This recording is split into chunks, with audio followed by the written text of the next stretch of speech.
저는 오늘 보편적 사랑과 특별한 은총이라는 제목으로 말씀을 전하려고 합니다. 제가 어떤 다른 교회에 다니는 어떤 권사님하고 대화를 하는데 그 권사님이 그러시더라고요. 평생 하나님을 믿었는데 내 인생이나 가정은 왜 형편이 나아지지 않는지 모르겠습니다. 어떤 때는 신앙생활이 무의미하게 느껴지면서 믿음이 흔들리기도 합니다. 여러분, 이런 때 뭐라고 얘기해 줘야 되나요? 정말 이렇게 평생 주님을 믿었는데 가정이 그렇게 나아지지 않아요. 자기 인생도 그렇게 나아지지 않아요. 그러니까 아무리 기도해도 뭔가 이렇게 열매가 없는 것 같고 이런 분들이 있어요. 뭐라고 해줘야 됩니까? 이런 분들에게. 지난주에 제가 어떤 설교를 했지요? 어떤 설교했는지 기억나십니까? 솔로몬은 밖에서도 평안하고 안에서도 평안했다. 솔로몬이 그렇게 평안한 인생을 살게 된 것은 하나님께 1000마리의 정성을 드리고 그날 밤 하나님이 나타나셔서 솔로몬을 축복하시고 그 하나님의 특별한 은총을 받아서 솔로몬은 그렇게 밖에서도 평안하고 안에서도 평안한 인생이 되었다. 우리도 솔로몬처럼 하나님께 그런 정성을 들여서 그렇게 밖에서도 평안하고 안에서도 평안한 그런 하나님의 특별한 은총을 받아 누리자. 그렇게 제가 설교를 했습니다. 그러면서 그럼 우리가 어떤 정성을 하나님께 드려야 되느냐? 주일 정성, 큐티 정성, 11주 정성, 봉사 정성, 새벽 정성 이런 거에 대해서 말씀을 드렸습니다. 그렇게 이제 설교를 하고 주일날 저녁이 되면서 이상하게 제 마음이 무거워졌어요. 고등학교 3학년 때 우리 반에서 서울대를 들어간 친구가 2명 있었습니다. 담임 선생님은 가끔씩 그 친구들을 되게 자랑스러워하면서 칭찬을 했어요. 대놓고 너희는 뭐냐 이렇게 말씀은 안 하셔도 저는 그런 이야기를 들을 때마다 그 친구들처럼 그렇게 공부를 못하는 것 때문에 되게 마음이 불편하고 무거웠던 기억이 있었습니다. 지난주에 제 설교를 듣고 우리 성도님들 중에 한 분이라도 그때 저와 같은 그 불편하고 무거운 마음을 가졌을 수도 있겠다는 생각을 하니까 마음이 무겁고 좀 아팠어요.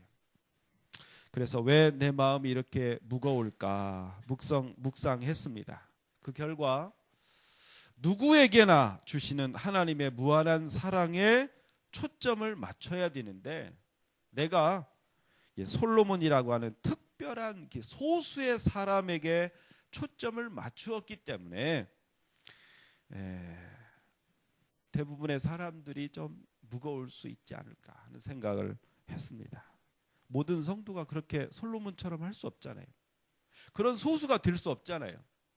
모두가 다 서울대 들어갈 수 없잖아요. 근데 그 소수만을 얘기를 하고 칭찬하면 결국 그렇지 못한 사람들이 마음이 무겁고 불편할 수 있겠다 그런 생각을 했습니다. 그래서 지난주 설교를 듣고 그래 나도 솔로몬처럼 하나님께 정성 드리고 그런 놀라운 특별한 은총을 받아야지 이런 도전을 받고 하나님께 정성을 드리는 사람이 있기를 소망해서 설교를 했는데 그런 도전도 받는 분도 있겠지만 또 한편으로는 지금 상황에서 나도 최선을 다하고 있는데 뭘 자꾸 더 하라고 하느냐 이런 어떤 부담 이런 불편한 마음이 생길 수도 있었을 것입니다.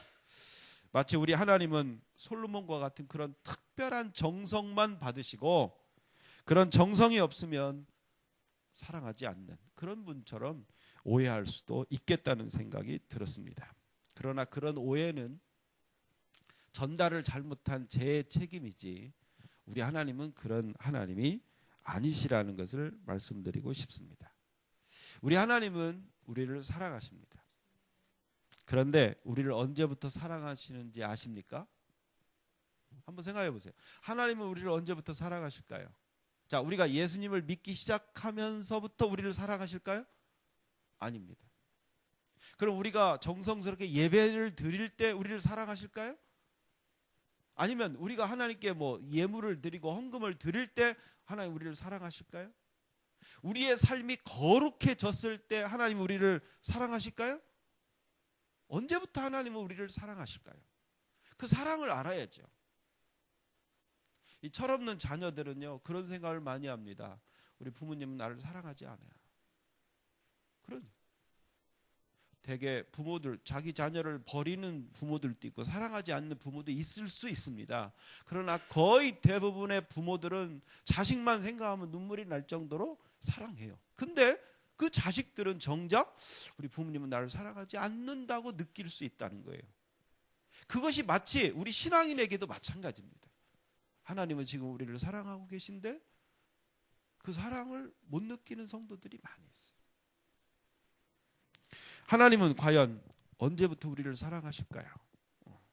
자, 말씀 보겠습니다. 로마서 5장 7절에서 8절 말씀 읽겠습니다. 의인을 위해 죽는 사람은 거의 없습니다. 간혹 선한 사람을 위해 죽는다고 나서는 사람이 있을런지는 모르겠습니다. 그런데 그리스도께서는 우리가 아직 죄인이었을 때에 우리를 위해 죽으셨습니다. 이것으로써 하나님께서는 우리를 향한 그분의 사랑을 나타내셨습니다. 따라서 하겠습니다. 죄인이었을 때부터. 하나님은요 우리가 이미 예수님을 믿기 전 죄인이었을 때부터 우리를 사랑하셨어요. 하나님은 우리가 이 세상에 존재하고 죄인이었을 때부터 사랑하셨습니다. 왜 사랑한지 아십니까? 하나님의 형상으로 지음받은 피조물이기 때문에. 마치 자기 분신, 자기가 낳은 그 아들을 사랑하는 부모의 마음처럼, 아버지의 마음처럼, 자기가 만든 그 예술품을 사랑하는 예술가처럼 하나님은 우리를 그렇게 사랑하셨습니다. 그 사랑 때문에 우리를 구원시키기 위해서 우리 외아들이신 예수님까지 이 땅에 보내셔서 십자가에 달려 죽게 하시면서까지 우리를 사랑하셨어요. 그 사랑을 우리가 깨달아야 하는 것입니다. 그래서 십자가는요, 교회마다 왜 십자가 걸어놓는지 아세요? 십자가를 왜 걸고 우리 목걸이에 십자가를 왜 합니까? 이 십자가를 보면서 우리는 뭘 느껴야 되느냐? 그래, 하나님이 저렇게 나를 사랑하셨지. 십자가는요 사랑의 증표입니다. 믿습니까? 이렇게 여러분들을 하나님이 사랑하시는 거예요. 네. 생각해 보세요. 우리 미선자매가 막 아파서 막 그러는데 내가 우리 우인이 피를 빼가지고 미선자매를 살리고 우리 우인이를 죽였다고 생각해 보세요. 미선자매 어떻게 했어요? 그 정도로 내가 널 사랑한다. 그런 마음. 예수님을 죽이면서까지 우리를 사랑하신 거예요. 언제부터? 우리가 죄인 되었을 때부터. 그래서 우리 하나님의 사랑을 무한한 사랑이라고 말씀하는 것입니다. 그러나 우리 하나님은 사랑이 많으신 하나님이지만 또 공의로우신 하나님이에요. 사랑이 많기 때문에 그냥 다 구원시켜 이렇게 할 수가 없는 거예요. 그래서 하나님은 공의로우시기 때문에 사랑하지만 예수님을 믿는 사람만 구원시키도록 그렇게 하신 것입니다. 하나님은요 우리 성도들만 사랑하시는 게 아니에요. 믿지 않는 사람도 하나님은 사랑하시고, 지금 예수님 안 믿는 여러분 주변에 있는 분들 하나님은 그분들을 사랑하셔요. 그러나 사랑하기 때문에 구원시키는 건 아니에요. 아까 제가 말씀드렸죠. 공의로우신 하나님. 그렇기 때문에 예수님을 믿는다는 분명한 조건, 한 가지의 그 분명한 조건이 충족되었을 때만 구원하시는 것이지. 그래서 우리가 전도해야 하는 것입니다. 하나님이 사랑해 주도록 전도하는 게 아니라 사랑하는 그 사람이 돌아오도록, 구원받도록. 사람이 신앙생활 하다 보면 항상 하나님과 가까울 수 없습니다. 그래서 때로는 하나님과 멀어질 때도 있어요. 몇 달씩 교회에 안 나올 때도 있습니다.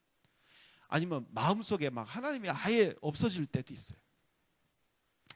또 교회는 다니지만 뭔가 막 이렇게 신앙생활이 무의미하고 찬양도 뭐 그냥 이렇게 분위기 따라서 하고 마음으로 진심으로 하나님과 막 가깝게 느껴지지 않는 때도 있습니다.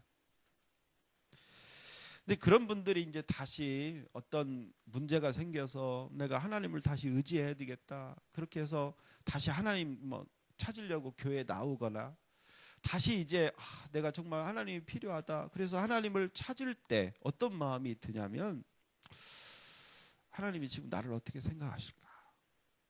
나를 간사하다고 하지 않으실까? 내가 지금 가도 하나님이 나를 사랑하실까? 이런 생각을 할 수밖에 없어요. 그래서 좀 염치가 없어서 어색해하고 조심스러워하는 모습을 가지게 됩니다.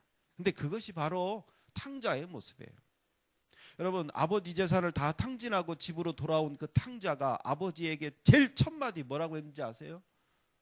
나를 아들이라고 부르지 마시고 품꾼이라고 불러주세요. 이게 왜? 염치가 없어서, 나를 아들로 여길 것 같지 않아서. 그러나 분명히 알아두십시오. 하나님은 이미 우리가 죄인이었을 때부터 우리를 사랑하셨습니다.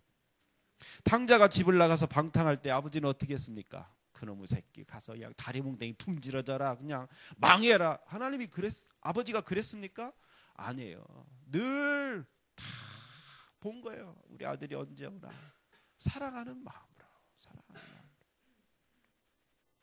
그리고 아들이 왔을 때 어떻게 했습니까? 어디 가서 그냥 굴러먹다가 이거 왔냐고 안 했어요. 맨발로 달려가서 끌어안고 옷도 입혀주고 반지도 끼워주고, 소중한 내 아들이 살아 돌아왔다, 아들로 여겨줬어요. 이게 하나님의 마음이에요. 하나님의 마음. 그런 하나님이, 그렇게 우리를 사랑하는 하나님이 우리가 좀 예배 좀 못 드렸다고 우리를 미워할까요? 우리가 헌금 좀 못 드렸다고 하나님 우리를 싫어할까요? 안 그렇다는 거예요. 물론 목사는요 째째한 인간이기 때문에 좀 그럴 수 있어요. 눈치 줄 수 있어요. 근데 우리 하나님은 그런 째째한 하나님이 아니신 거예요. 저는 아들 둘이 있는데 우리 아들 둘은 얼굴도 다르고 성격도 다른데 한 가지 공통점이 있습니다. 무뚝뚝하고 부모를 배려하지 않는다는 것이 공통점이에요. 그런 현우한테서 11월 말에 문자가 하나 왔어요. 아빵 그렇게. 이럴 땐 분명한 어떤 무슨 목적이 있는 거예요. 그래서 제가 대답을 안 했어요. 그랬더니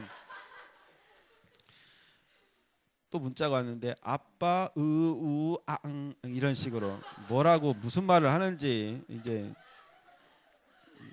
그래서 이제 제가 왜 그랬더니 자기 기숙사를 퇴소해야 되는데 짐이 너무 많다 이거야. 그래서 이걸 붙이고 뭐 하려니 힘들고, 그래서 아빠가 오셔서 짐 좀 실어주세요 그랬어요. 평택이 얼마나 멀어요. 한 10시간 걸리잖아요. 그래서 거절하려고 하다가 그놈의 앙 때문에, 아마 앙을 안 붙였으면 안 갔을 텐데, 그래서 이삿짐을 옮겨줬습니다. 평상시에는 좀 무뚝뚝한데 이렇게 자기가 필요할 때만 우리 현우는 이게 말이 달라져요. 앙이 붙고, 참 우리 현우 간사하지요. 그런데 우리 우인이는 현우하고 다릅니다. 우리 우인이는 항상 변함이 없어요. 시종일관 무뚝뚝해요.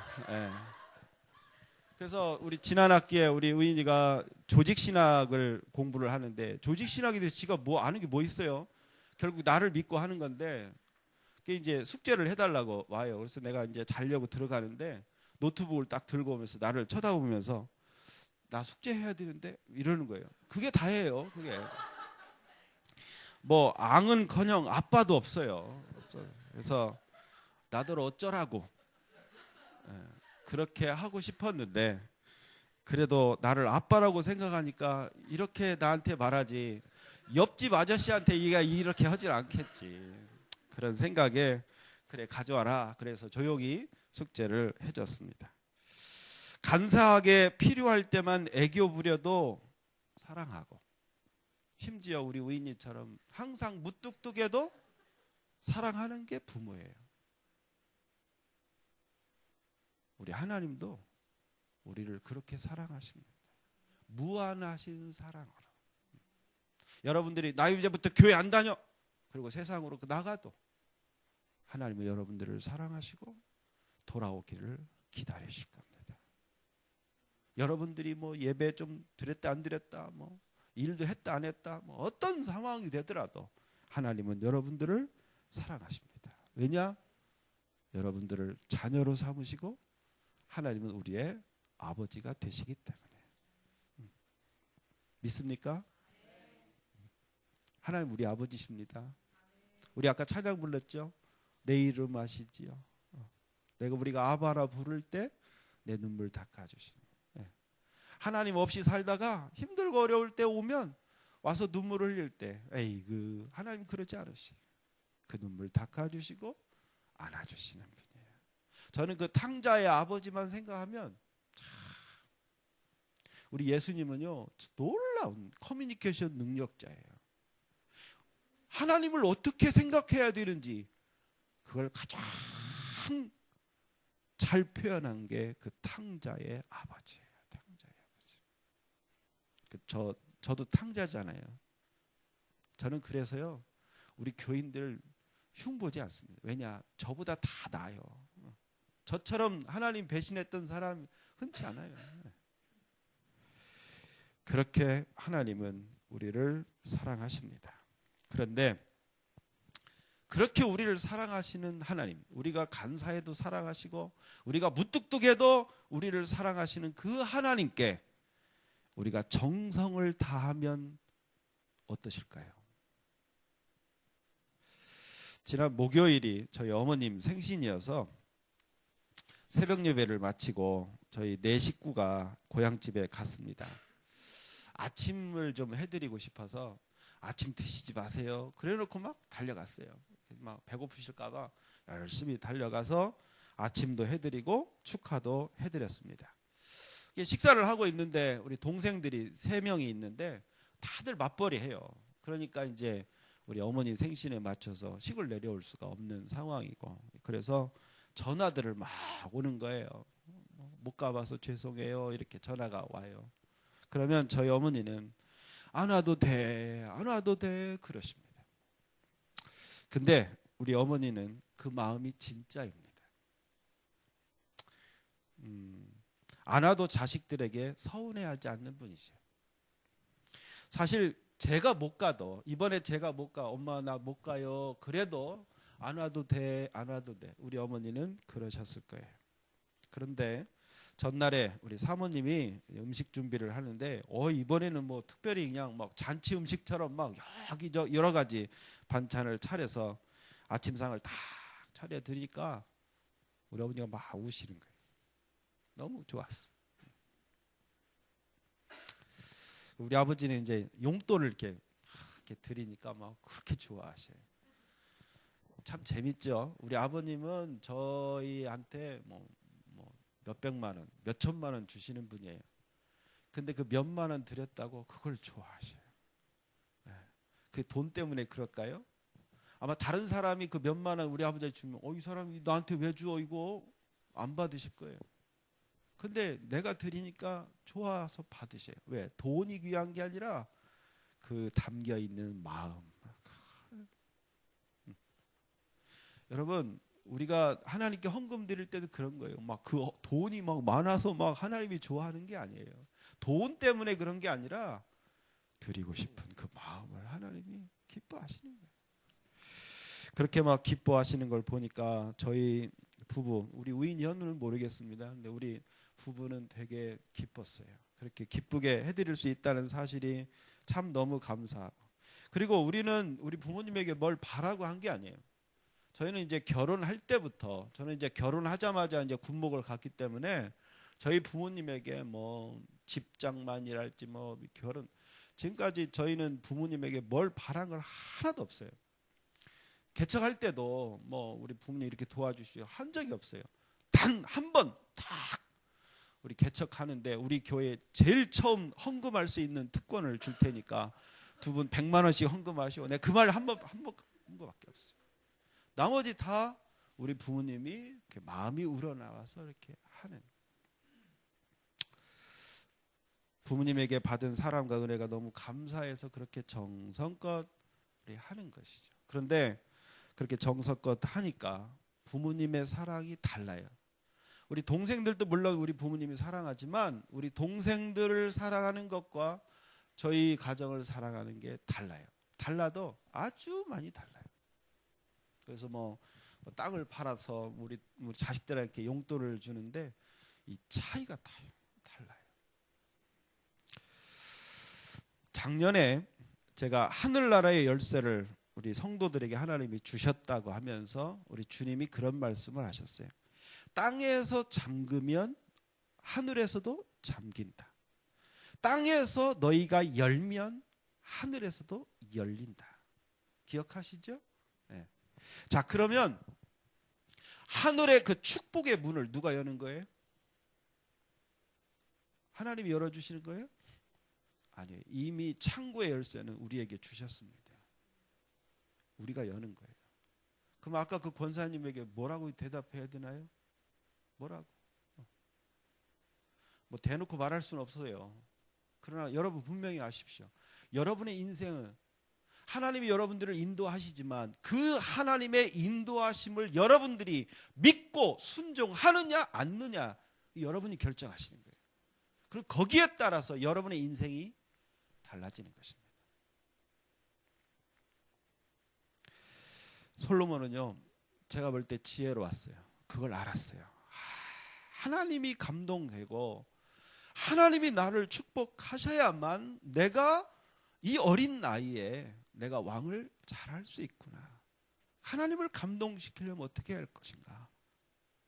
그 하늘의 문을 여는 열쇠가 솔로몬에게는 1000마리의 제사. 그만큼 하나님을 감동시켰던 거지. 저는 우리 모두 다 하나님 사랑하십니다. 사랑하시요. 그렇지만 여러분 중에 정말 솔로몬처럼 하나님의 특별한 은총을 받기 원하시면 여러분이 여시기 바랍니다. 솔로몬처럼. 어떻게 여느냐, 어떤 정성을 들이느냐, 이렇게 하는 거예요. 이 방법이, 그래서 이 방법은요 율법이 아닙니다. 이렇게 안 해도 돼요. 안 해도 하나님 여러분을 사랑하십니다. 그러나 여러분들이 정말 주님을 잘 믿고 정말 주님을 기쁘시게 원한다면 뭐 여러 가지 방법이 있겠죠. 그러나 제가 봤을 때, 성경적으로 봤을 때 하나님이 가장 기뻐하시는 것들이 이거란 거예요. 그래서 이렇게 정해놓고 우리는 하자, 그렇게 말씀을 드리는 것입니다. 여러분, 구원의 문은 뭘로 엽니까? 믿음으로 열어요. 구원의 문이 우리에게 열리려면 그 구원의 문을 여는 열쇠가 뭐냐면 믿음입니다. 예수님을 믿는 것. 예수님이 내 대신 십자가에 달려 죽으셨습니다. 그 보혈을 의지하면 내 모든 죄가 다 씻겨지고 나는 구원받습니다. 그 믿음이 있을 때 구원의 문이 열려요. 자, 그러면 축복의 문은 뭘로 열릴까요? 솔로몬을 통해서 우리가 알 수 있는 건 뭐냐? 정성입니다. 정성. 그래서 그렇지 않아도 하나님 우리를 사랑하시는데 그 사랑받는 우리 자녀들이 그 사랑이 감사해서 하나님께 정성을 드린다면 그 인생이 달라지는 거예요. 달라집니다.